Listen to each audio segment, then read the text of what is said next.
Hi everyone and welcome to a collaboration. Today we are collaborating with the Sweet and Sassy Stamps company.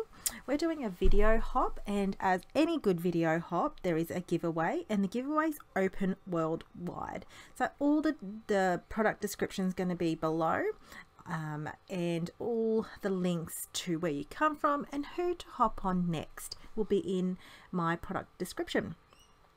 Now today I have actually used this adorable digital stamp set. Now I'm located in Australia and sometimes it's easy for me to just get digital stamp sets. So today I've used the Sweet Birthday Wishes. Now I've also paired it with the Cupcake Cocoa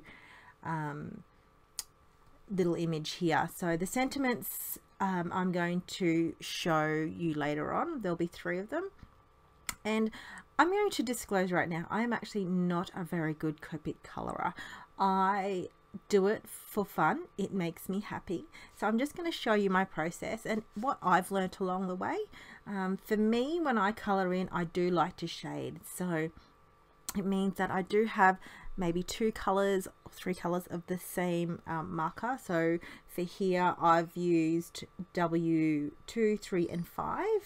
Now, W3 is for the ears all over, W5 is to add the depth, and that's how I kind of work with those 2 main colours. For the head, I will colour the whole head in W2. I wanted the ears and the tail and the hands to be a little bit more darker, and then plus because I've put an overall colour of W2 on here, it's easier for me to blend. So I do work with 3 colours in this instance for the head, I think, because there's a larger body of colouring that I need to do here.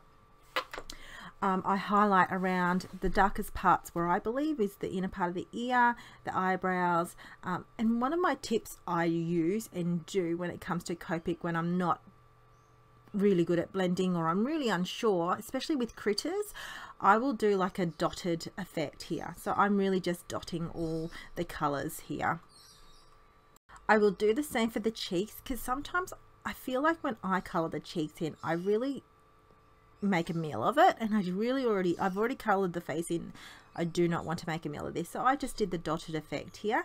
I'm going to add some really cute little freckles with my white Signo gel pen here. This is a fine tip, and I'm going to re-highlight the eyes as well. Sorry for the background noise. I've got the parrots in full swing. It's early morning here and it's their morning routine. So that's right outside my window. Now I'm going to also add some extra detail to the top of the ears. I feel like this for me covers my bad colouring. So I don't know about you. I'm not great at colouring. I'm still learning so much. So I do these little extra tips to kind of allude to the fact that I know what I'm doing. Alright, the darkest part of the tail I feel is there at the base. Also another thing I tend to do is I colour these critters in and I don't know what it is, but I always forget the hands. So it's just me. Alright, so I'm going to colour in this Cupcake Park. I'm going to try and colour in a rainbow format. Keyword is try. So I start with blue, work my way to green, yellow, orange and red. I will list all the Copic colours that I've used in the product description. For the blues, I've used a B05 and a BG01. For the greens, I used G14, YG03. And then for the yellows, I used YG00 and Y06. And I'll work my way up to the yellows. Oh, and some of the yellows I also use is Y13, Y35, YR14. Now I do tend, it's for the oranges as well. I do, like the reason why I chose the color sequence is because I felt like they blended as well as possible, considering they're all contrasting colors and it's a rainbow format. So I thought I chose what I had. Well, it's hard to tell until you really start coloring in, and you know, I just hope in the process I cross everything, my fingers, my toes, that it turns out okay. So I'm just going to finish coloring this in, and then I'm going to reblend. I've got to be careful not to oversaturate the cardstock. Now, I forgot to mention, this cardstock is Express-It blending card. It's really easily accessible here in Australia. It's 250 GSM, and I buy them in A4 sizes, and I can put them in the printer. So it really works well for me here in Australia.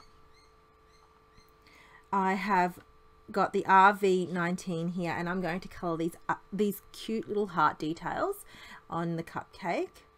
Now, I chose for the cupcake to have white frosting. Now, white I feel like is a really tricky color to master.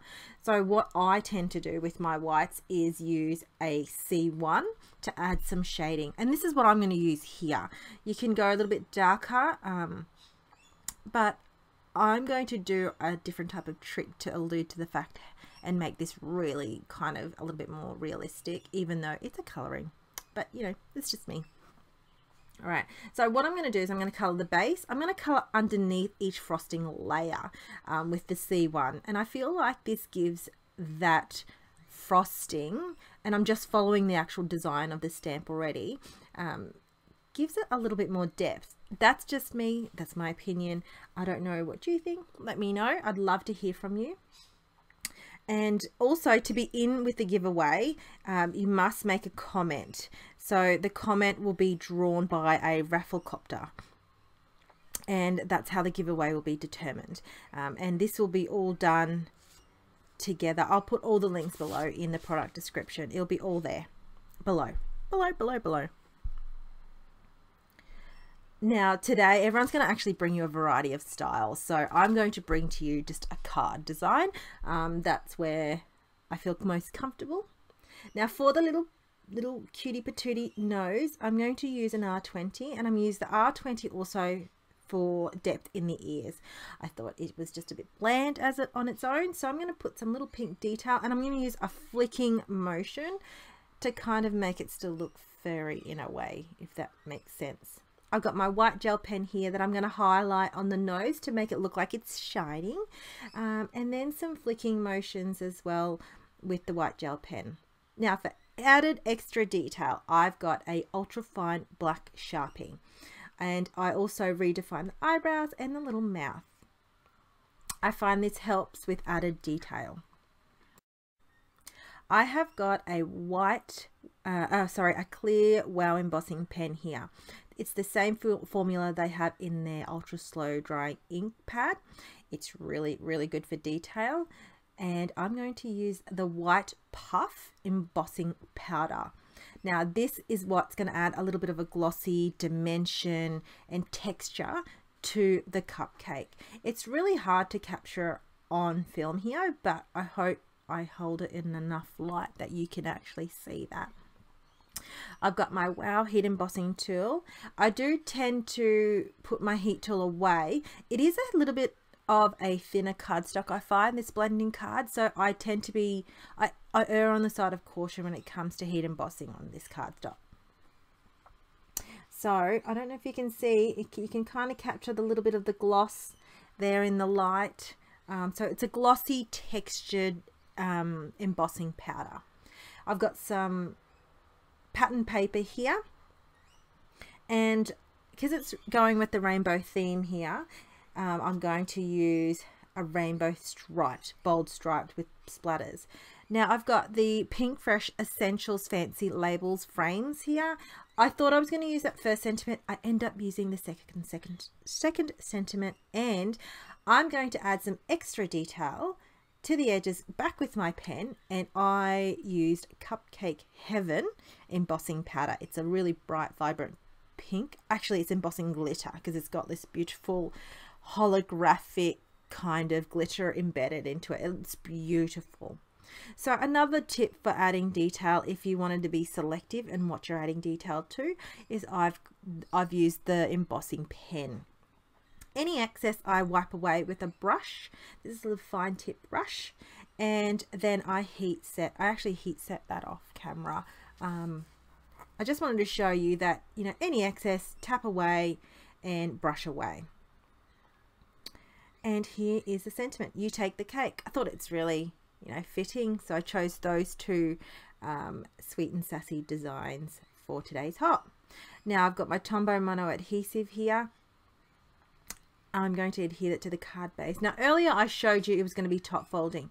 I changed my mind and I changed it to side folding.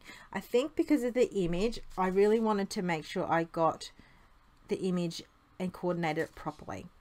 I have got a piece of vellum there behind. I didn't want to lose this image that I colored and took the time to in that background, but I really still wanted the rainbow background. I was insisting on it. So to do that, I've chosen and die cut some vellum in a circle, and I've just adhered that all down with some foam mount tape. So I hope you enjoy today's card creation. It's a simple design, playing with rainbow colors, and something that I plan to do more of in the future. So thanks for watching. Don't forget to comment and visit and read the description below. See you later.